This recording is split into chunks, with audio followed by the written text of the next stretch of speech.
안녕하세요. 소송의 세계 오세호 변호사입니다. 오늘 다룰 사건은 회사 내에서 성폭행이 발생했는데 그 가해자에 대해서 징계 없이 면직 처리를 한 사건입니다. 이에 대해서 법원은 그 회사, 즉 대한항공은 피해 직원에게 손해배상하라고 판결을 내린 사건입니다. 대한항공 소속 직원 A씨가 있었습니다. 피해자였죠.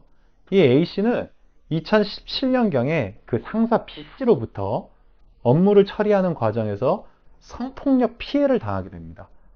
그런데 2년이나 지나서 피해자 A씨가 비로소 회사에 이 피해 사실을 보고를 했습니다. 그러면서 공식적인 조사와 가해자에 대한 징계를 요청을 했습니다. 하지만 회사, 즉 대한항공은 가해자에 대한 징계 절차 없이 가해자 B씨를 직권으로 면직 처리를 했습니다. 즉 퇴사 처리를 한 거죠. 이에 A씨, 피해자 A씨는 회사에 대해서 손해배상 청구 소송을 제기했습니다. 민사소송을요. 그러면서 이런 주장을 합니다. 가해자도 회사 직원이고 업무와 관련이 있는 불법 행위, 즉 이 과정에서 성폭행이 일어났다. 그렇기 때문에 회사는 사용자 책임을 부담한다라고 주장했습니다. 그리고 회사가 가해자에 대해서 징계 절차 없이 사직 처리했죠. 이에 대해서 회사가 나에 대해 잘못한 거다.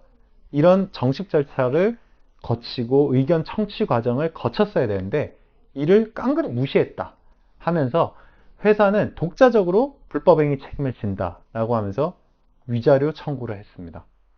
자, 위자료는 여러분 다 아시다시피 그 정신적 손해배상 청구를 의미하는 겁니다. 그리고 여기서 말하는 사용자 책임은 뭐냐면 그 사용자는 이제 고용주를 의미하는 거예요. 그래서 고용주에게 속한 직원, 피용자라고 하죠. 어떤 직원이 업무 처리 과정에서 불법 행위를 해서 누군가에게 손해를 끼쳤다 할 경우에는 그 사용자, 고용주도 이 직원과 연대 책임을 진다는 겁니다. 그래서 이제 A씨도 가해자에 대한 위자료 청구를 할 수도 있지만 가해자를 고용하고 있는 회사를 상대로 사용자 책임을 추궁한 겁니다. 왜냐하면 이제 보통 개인보다는 회사가 자력이 더 많기 때문에 회사에 대해 이렇게 청구하는 게 더 유리합니다. 그래서 회사에 대해 사용자 책임도 추궁하면서 한편으로는 회사가 징계 절차를 거치지 않았기 때문에 회사가 나에게 불법 행위를 저지른 것도 성립한다 라고 하면서 위자료 청구도 같이 한 겁니다. 이에 대해서 법원은 사용자 책임도 인정하고 회사의 불법행위 책임도 인정을 했습니다. 원고 승소 판결을 했는데요. 다만 1심과 2심에서 판결이 조금 다르게 나왔습니다.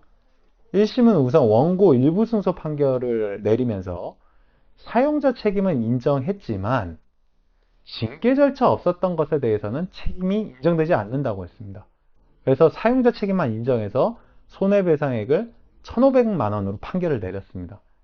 하지만 2심은 사용자 책임도 인정하면서 징계 절차 없었던 것에 대해서도 책임이 있다고 봤습니다.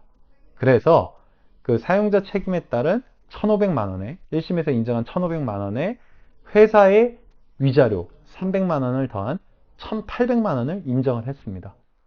이에 대해서 대법원은 이 2심 판단이 타당하다고 하면서 그 회사 대한항공의 상고를 기각한 사건입니다. 그래서 사용자 책임에 따른 그 손해배상액도 어떻게 보면 가해자가 피해자에게 줘야 할 그 위자료인 겁니다. 그런데 이제 가해자로부터 받지 않고 가해자의 고용주로부터 이제 받는 거죠. 사용자 책임에 따라서. 그리고 이와 별도로 이 회사가 나에 대해서 불법 행위를 했으므로 징계 절차를 하지 않음으로써 그 위자료도 인정한 사건입니다. 소송의 세계 오세호 변호사입니다. 감사합니다.